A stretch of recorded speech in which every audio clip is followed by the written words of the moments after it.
Kemuliaan Allah di tempat yang maha tinggi, damai sejahtera dicurahkannya bagi kita hari ini, Jumat 23 Mei 2025. Para pendengar yang dikasihi Tuhan Yesus, mari kita berdoa. Tuhan Yesus yang baik, terima kasih untuk waktu yang Engkau berikan bagi kami dalam mendengar firman Tuhan.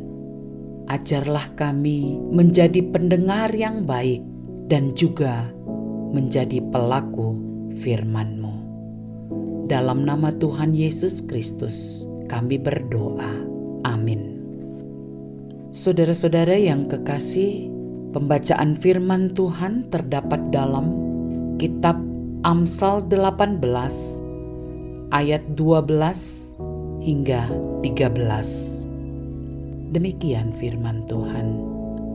Tinggi hati mendahului kehancuran, tetapi kerendahan hati mendahului kehormatan. Jikalau seseorang memberi jawab sebelum mendengar, itulah kebodohan dan kecelaannya.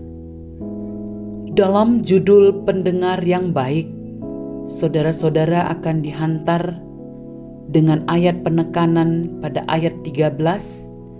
Jikalau seseorang memberi jawab sebelum mendengar, itulah kebodohan dan kecelaannya. Para pendengar Renungan Oasis Fajar, penulis kitab Amsal dikenal akan hikmatnya, tidak hanya dalam perkataan dan perbuatan, namun juga dalam mendengarkan. Manusia sering cepat berbicara atau memberi jawab daripada menjadi pendengar yang baik, sehingga muncul ungkapan, Tuhan menciptakan dua telinga, satu mulut, karena Tuhan mau kita lebih banyak mendengar daripada berbicara.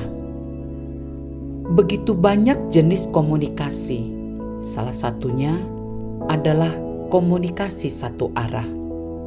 Komunikasi satu arah adalah proses penyampaian informasi di mana pesan hanya mengalir dari pengirim kepada penerima tanpa adanya umpan balik atau respon langsung. Pembicara menyampaikan gagasan, pendengar memberikan fokus kepada sang komunikator. Mendengar adalah keterampilan penting dalam komunikasi efektif, membutuhkan fokus, perhatian, empati, dan tidak menginterupsi pembicara. Setelah mendengarkan, langkah selanjutnya memberikan tanggapan yang relevan dan bijaksana. Seperti kata Raja Salomo, jikalau seseorang memberi jawab sebelum mendengar, itulah kebodohan dan kecelaannya. Saudaraku, dalam kehidupan sehari-hari, tak dipungkiri bahwa orang percaya tergoda untuk segera memberikan jawaban tanpa memahami apa yang orang lain katakan. Terburu-buru memberikan jawaban tanpa mendengar keseluruhan yang disampaikan. Resikonya terjadi kesalahpahaman, bahkan memberikan nasihat yang salah.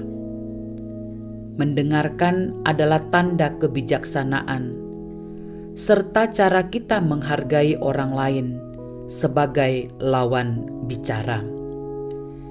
Hari ini kita diajarkan pentingnya menjadi pendengar yang baik. Mendengarkan bukan hanya sekedar mendengar kata-kata yang diucapkan, tetapi juga memahami maksud, perasaan, dan konteks dari apa yang disampaikan. Bagaimana dengan kebiasaan kita dalam berkomunikasi? Apakah sering memberi jawab sebelum mendengarkan lawan bicara?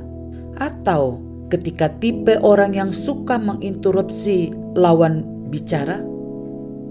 Atau kita tipe orang yang suka menginterupsi lawan bicara? Sebelum kita terlihat bodoh, sebaiknya belajar dan melatih diri untuk bisa menjadi pendengar yang baik. Saat berbicara dengan orang lain, baik itu dalam keluarga, pelayanan, pekerjaan, di lingkungan pergaulan kita, terapkanlah nasihat Raja Salomo ini agar menjadi orang yang bijaksana. Sebuah penegasan, menjadi pendengar yang baik adalah bukti kerendahan hati, bahkan tindakan yang dikehendaki oleh Tuhan untuk hidup dalam kekudusannya. Saudara-saudara, mari berdoa.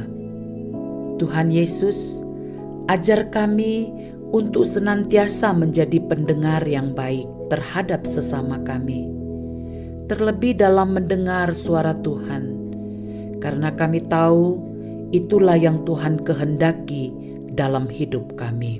Dalam Yesus Kristus kami berdoa. Amin. Demikianlah renungan Oasis Fajar pada hari ini. Tuhan Yesus melimpahkan berkat-Nya untuk kita. Amin.